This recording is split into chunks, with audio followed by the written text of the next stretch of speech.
मुंबई इंडियन्सचा कर्णधार हार्दिक पांड्याच्या अडचणी कमी होण्याची चिन्हे दिसत नाहीत.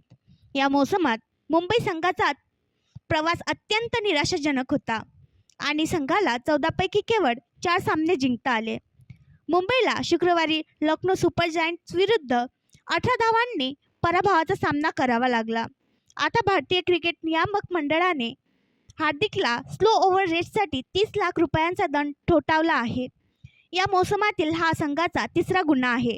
त्यामुळे पांड्यालाही एका सामन्यासाठी निलंबित करण्यात आले आहे. IPLने एका निवेदनात म्हटले आहे की 30 लाख रुपयांच्या दंडाव्यतिरिक्त IPLच्या आचारसंहितेचे उल्लंघन केल्याबद्दल हार्दिकवर एका सामन्याची बंदी घालण्यात आली आहे. या मोसमात मुंबईचे कोणतेही सामने शिल्लक नाहीत आणि संघाने आपले सर्व 14 सामने गट टप्प्यात खेळले आहेत. त्यामुळे हार्दिकवरील हे निलंबन पुढील हंगामासाठी लागू असेल आणि तो 2025च्या हंगामातील पहिला सामना खेळू शकणार नाही. IPLने निवेदनात म्हटले आहे की हार्दिक व्यतिरिक्त प्लेइंग 11मध्ये समाविष्ट असलेल्या संघातील इतर खेळाडूंना 12 लाख रुपये किंवा मॅच फीच्या 50% दंड ठोठावण्यात आला आहे. हा दंड प्रभावित खेळाडूंनाही लागू होईल.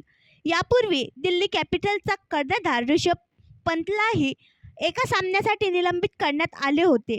IPL 2024च्या हंगामापूर्वी मुंबईने हार्दिक पांड्याला गुजरात टायटन्समध्ये घेऊन संघात मोठा बदल केला. हार्दिक बराच काळ मुंबईचा भाग होता, परंतु 2024च्या मोसमसाठी मोठ्या लिलावापूर्वी मुंबईने त्याला सोडले आणि गुजरातने हार्दिकला आपला कर्णधार बनवले. हार्दिकचा गुजरातसोबतचा प्रवास चांगला होता आणि त्याने पहिल्याच मोसमात संघाला विजेतेपद मिळवून दिले होते, तर गेल्या मोसमात गुजरात उपविजेता होता.